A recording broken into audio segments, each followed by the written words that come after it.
Hi, everybody. I'm Lisa Burwell, your host of V Speaks Conversations with Heart and Soul. And we are so excited to bring you a guest that I wanted to actually interview since last year.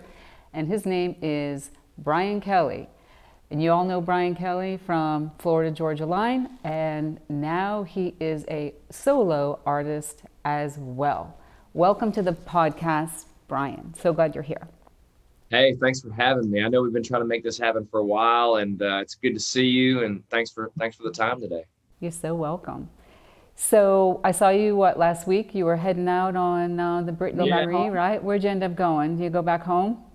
Well, we actually had that day that you saw us. We had Boat Trader, the company, a couple of their videographers come do a little segment on our boat, and we kind of showed them our neck of the woods and did like a little feature. I kind of name dropped Boat Trader in one of my songs, Highway on the Water. And hey, can we come do a little feature on you in the boat and come kind of show us around? And so we just did a little sunset booze cruise and in a little interview. So it was cool. So cool. Well, you're in Nashville right now too. And how many times a year do you and Brittney go back and forth between Nashville and the beach anyway? Is it like a lot? You know, I'd probably say once or twice a month we're back in Nashville for a day or two or three at a time here and there. Yeah, but we're mostly in Florida and posted up there. Yeah. Well, see, what made you both move to the beach anyway? I don't know that. I grew up in Ormond Beach, Florida, on the East Coast, and we grew up vacationing in the Panhandle. We'd go to Panama City and vacation there pretty much every summer. My dad was a distributor for Hawaiian Tropic way back in the day. So his accounts came all the way down to Panama City, and he would work like half a day and then meet up with me, my mom, and my sister at the pool or the beach like the second half of the day. So he would do like a half work, half vacation situation. And Brittney's Nana brought her to Panama City, Apalachicola growing up. And so we naturally, I'm obviously a Florida boy, tried and true. So it was always a dream of mine to be able to make enough money at some point after chasing some dreams to buy some dirt and live in Florida and make that home base. It was very important for me. It was a lifelong dream to be able to do that. And Brittney and I, we started going down to 30A together in summer of 2013. And we really fell in love not only with the area, but we literally fell in love with each other down there at that time. So it holds a very special place to us and just a beautiful place. And Florida, alongside Brittney, is just one of my greatest muses. So it's a lovely place. All the different really cool places in Florida, from the Panhandle to the middle of the state, all the way down the Gulf Coast to Tampa, Naples, the Everglades. I love the East Coast, all the history of the East Coast and the Keys. And it's just such an amazing place. It has so much to offer, so many activities and, fisheries. And it's just a lifelong dream of mine to be able to have a spot in Florida. Well, we love having you here. You're so great for the community. And speaking of muses, I would definitely say that your new record, Sunshine State of Mind, is definitely celebrating the beach, and Brittney are definitely your muse for that. And I cannot believe how prolific your songwriting is. And how long did it take for you to write 17 songs? Thank you very much. I really appreciate it. This process for me started, the first song I wrote for this project was last year, the day before my birthday, August 25th. I wrote Boat Names, and which is the first song on the album. And that right when I wrote that, I knew something was different. I'd taken some time off to do some soul searching, and I was keeping myself busy with getting my arm back in shape. I'd taken some time away off of music. Me and Tyler in May had turned in our 5th record. And so we were kind of celebrating that. Me and Brittney were hanging out a lot. I was fishing a bunch. And I was also just kind of working on myself, my physical and mental health. I was getting up early, journaling, working the dogs, and just honestly trying to figure out what the next steps in my part of my life were going to be. I was taking it day by day with the pandemic, hoping they would say, hey, this is a joke. We're actually going to do concerts now, but that never happened. So I circled back to really, really I think finding myself and falling in love with music, songwriting, my artistry again. And the day I wrote Boat Names, it was the anchor and the guiding light for what was to come in this whole project. And so every song is, all 17 songs are less than a year old at this point right now. And they're all new. They're all from a season and chapter of life. And I'm, Right. The first one I heard was Beach Cowboy, which I thought was like so cool. And I listened to it 5 times over and over again, saying, like, this is a new sound. It feels really new and fresh to me and something that I hadn't heard before, which is why I kept listening to it over and over again, trying to figure out, like, what am I hearing here? And I mean this very complimentary when I'm about to say this to you, but to me, after I listened to it 5 times, I'm like, oh, I think I love this song because it's kind of like a little country mixed with a little disco. Like I'm totally like digging that because it was like fun and light and just like not taking yourself too seriously, but it had so much joy in it. And that is what I thought from it. And so it really turned my head because it's hard in this world that we live in to be new. And I think it's so new. And like that, like is such a compliment to a creative person, I think, when you're doing something new. And I absolutely loved it. And then I loved the video. I thought that was great too. And you look really good, but you were so comfortable with it.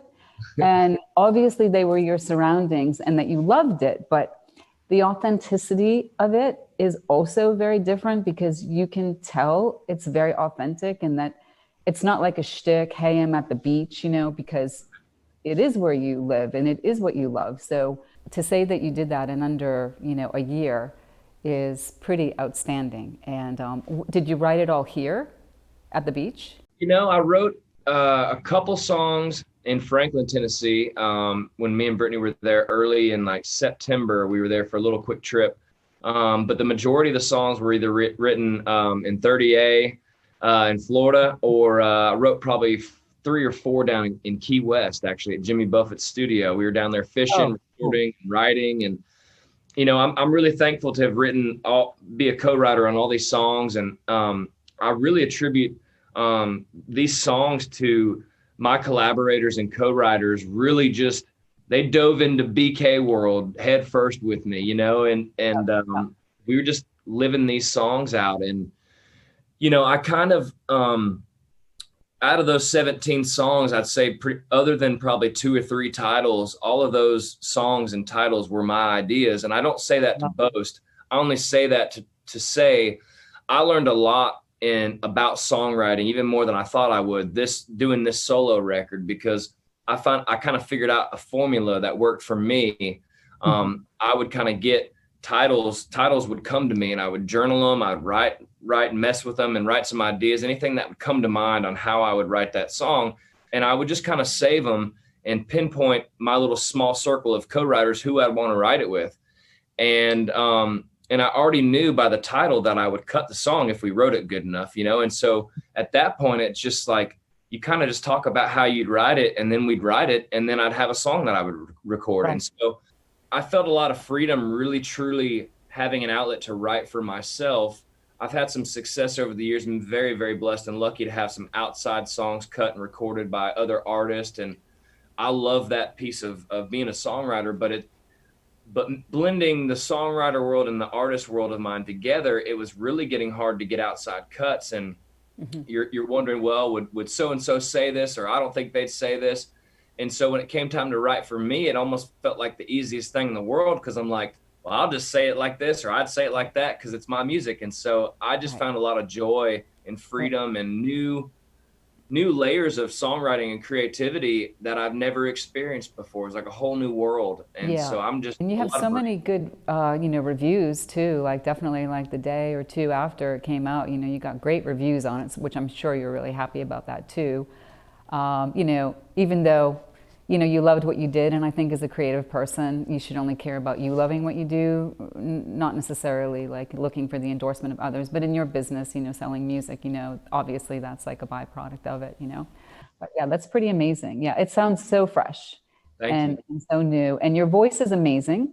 And I love hearing it. the Florida Georgia line, obviously you're so successful, together as a duo band. And, I actually got to hear you 2 years ago today at the Dos Equis Theater. Can you believe that?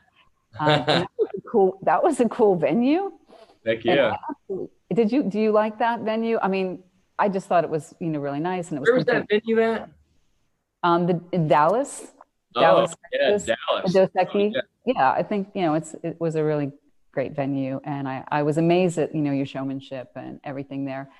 And you guys are just amazing. And your crowd, your audience and your fans are like kind of like a different group of people than different concerts that I've been to before. I felt really, safe and happy. And I don't know if you notice that from your fans, like all the time when you're playing out, but it was just like, yeah, I think it felt like church a little bit I to me, agree. actually. I feel like we've, over the years of our fans growing and getting to know our fans, we hear stories. You'll meet people through meet and greet lines and different things where fans will meet other fans, and then they begin like a lifelong friendship because of our music. And then it's just crazy, the connection and layers of, and that's what I think, that energy and that vibe and that positivity, those frequencies, all those people showing up at our shows, it's just it's unreal. I'm with you. It does feel, there's moments of our show that feel like a worship service.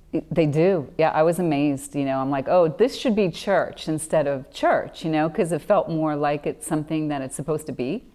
And I was just totally blown away, especially when you guys sang your song, Holy. I thought that was just like so amazing, what you're doing. So now how are you merging your Florida Georgia Line duo with your doing solo and then Tyler and then all the other entrepreneurial ventures that you have? How are you staying so like beach cool when you've got like that much stuff going on? Like, how are you doing that? I think it's, I think just trying to make sure that I am doing what I know is going to, allow me to stay clear-headed and focused. And that's getting up early, having some routine, trying to stay mentally, physically healthy and on point, and just being happy. Yeah. We've got a really great team. So anything we're doing, we've got a great team when it comes to like our publishing company, our little record label, Round Here Records, and even being a part of Oyster City. The team, yes. Everybody there is just absolutely crushing it and on fire. So I would attribute a lot of that to a lot of my chillness to kind of taking care of myself, but also we have a great team, and it takes a great team and a family to make sure things are running at a high efficiency level. And so, and right now, I don't think we're adding too much more on our plate. I'm really focused on my solo outlet and FGL touring here this fall. I can't wait to get back on the road and do our thing and see what kind of songs we come up with on the road. And, I'm sure that's going to be a whole new season and chapter of life sonically. That's going to feel really different from you being like, grounded for so long, going back out again. I wonder what that's going to feel like, because, you were in such a groove, like that was your life, touring and coming back and resting and everything. So that's like a whole other world. Like, I feel like we're all getting back out and into the world again. It feels kind of like a boomerang effect, where now that we're back out again, it seems like everything's going way faster than it went before. So it's a little like, I always feel like I'm catching up with myself, or trying to catch up with myself, because, there were parts of COVID that I liked, and that was the not running 100 miles an hour part, 24 hours a day. But yeah, well, this is amazing. And I love your voice. I told you that when I saw you last week or the week before, but your voice, like just being able to hear it like on so many different, it just solo. I mean, that's what solo's, artistry is all about too, where you're really expressing, yourself. But hats off to you. I think it is so good and so amazing. And I'm so happy that ended up happening, for you. So it's really, really good. And then Tribe Kelley, you and Brittney are still cooking in the Tribe Kelley, and that's doing really well too. Yeah, she is. She's on fire with Tribe Kelley, and she's. Yeah. I'm thankful to be along for the journey of that one. She is the boss lady, and just she's got such a clear cut vision of where she wants to go with that brand. And I'm thankful to just be alongside her and watch her just be a boss every single day and be in the details, be entangled in all the details and all the. She could probably tell you I'm not joking. Like what was the name of the last order of somebody that ordered? She checks every email. I mean, she knows exactly what's going on, who's getting what, where it's headed. And it's just, it's inspiring, the attention to detail, how much she cares. And Yeah, and how good and the quality of your lines and everything are just amazing, and how they're made in America, and just everything that you stand for. thank you. So doing a little research, I didn't know you were a baseball player, Yeah. and that's amazing too. So I always like to ask people that are on the podcast, like to give some words of wisdom or some inspiration or motivation to the people that are listening and watching. And because both you and Brittney are doing so many different things, and then, obviously you have immense gifts, sport, baseball, and then like segueing into, music with you and Tyler meeting at college and all that. And then all the other things that you're doing right now. So if you can give some words of wisdom to somebody about like how to follow their dreams, when life gives you failures or setbacks, which it does all the time, like how do you overcome that? And like, just share some of your insight. I think it's always good to be able to do that, to help lift others, I would say, if you feel like you've got a dream or a vision inside your heart, your soul, your mind, and things are churning, to me, I often think about it. You just got to go for it. And I know that's not easy.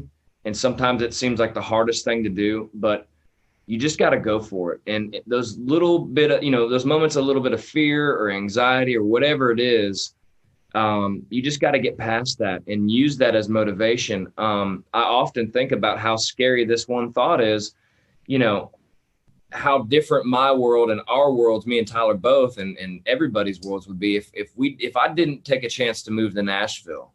You know what I'm saying? It's those decisions right there. We wouldn't be having this conversation probably. Maybe I would have ended up there or somehow, but it's it's following your gut. It's like, hey, I wonder if I just moved to Nashville and just freaking tried it, And right. then you get there, and then there's little signs. You meet somebody along the way, and you're networking. You write a song here, and somebody likes it there, or whatever. Maybe it's playing professional baseball or being a real estate agent. Whatever it is, you're gonna hear no, and there are gonna be moments where it's not easy.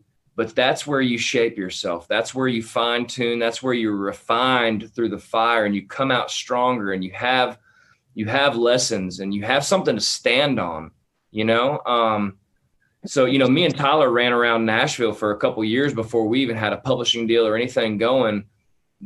And we heard a lot of no's, but you take that and you use that and just keep showing up, keep trying, keep the hustle, keep the mindset of, hey, I'm going to win. And I think it's a little bit of a athlete's mentality and mindset of, no matter what the world or anybody tells me, I'm going to win. I'm going to show up. And I might lose today, but the long game, I'm playing for the long game, and I'm playing for W. So just keep focused, surround yourself with great people. You are who you're around. That couldn't be more true.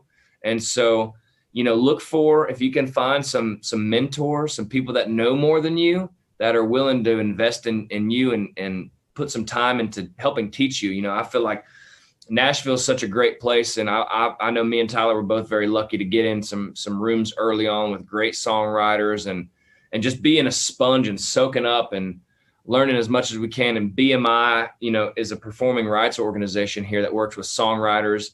And they really helped getting me and Tyler into the community and help kind of guide us. And so it takes an army, it takes a group of people to believe in you, but I do believe it starts with yourself. If you can't walk through that door that's been open for you, nobody else will. So, you've got to be able to see an opportunity, or one synchronicity. I'm a big believer, if you have a dream of being whatever it may be, and you have little synchronicities in your life, little things that keep kind of coming up, and you're like, oh, I wonder if I feel like that's the universe / God saying, well, how bad do you want it? I'm teeing one up for you right here. Just kind of go keep showing up or whatever, and kind of put the dots together. And that's what we've done. And I've done in my career is just kind of follow my gut. And, life isn't always sunshine and butterflies. There's a lot of grit and a lot of hustle and a lot of hard work that comes with it.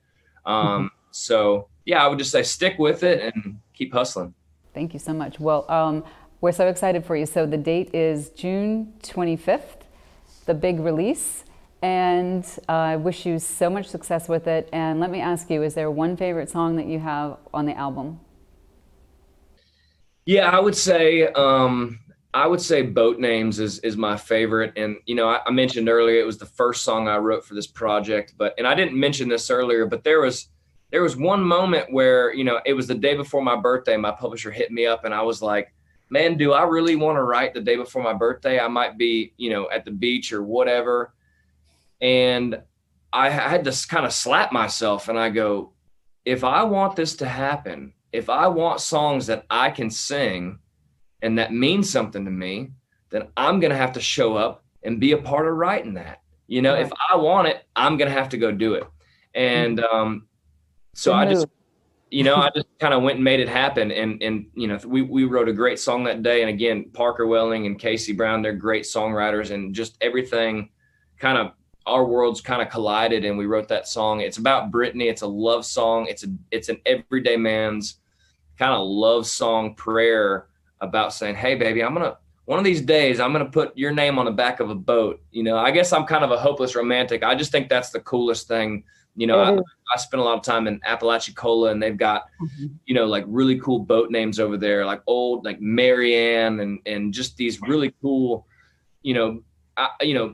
names after women. And I just think, you know, a boat name says a lot about a person in a boat, and it has a lot of stories. So that song for me, I don't know where I'd be if I didn't have all these songs and that song. And just, it's a reminder to me to just keep showing up and keep trying and because there can be some anxiety around, you know, for real, as us as creatives and artists. Hey, do I still have it? Am I going to keep showing up with good ideas? Am I going to, you know, all these things is because you want to show up and bring an A game. You want hits, you want great songs. But at the end of the day, I learned even more. So trust myself, trust the process, and go with the flow. Well, I'm sitting in here interviewing you in the place that I told you about when I bumped into you in Brittney last week, Sowal House. So when you come back downtown, you got to check it out. It's cool. It looks like a cool place. When I saw the wide shot earlier, I was like, dang, where is she? Yeah, there. All right, Brian, thank you so much. I can't wait for everybody to hear your songs, buy it, and for the 25th, the big debut of Sunshine State of Mind. You got to get it, and it's so good, and Brian's awesome. Thank you so much. And thank you everybody for watching V Speaks, listening to V Speaks, Conversations with Heart and Soul, and you gave us lots of keys and pearls of wisdom, and I thank you for your time so much, Brian. Have a great day. Thanks for being so sweet and all the support, and I'm so grateful for all the good vibes and your kind words, and I don't take that lightly. I'm so thankful to be here and have this moment. You're welcome. You're a great guy. You guys are great. Thank you so much.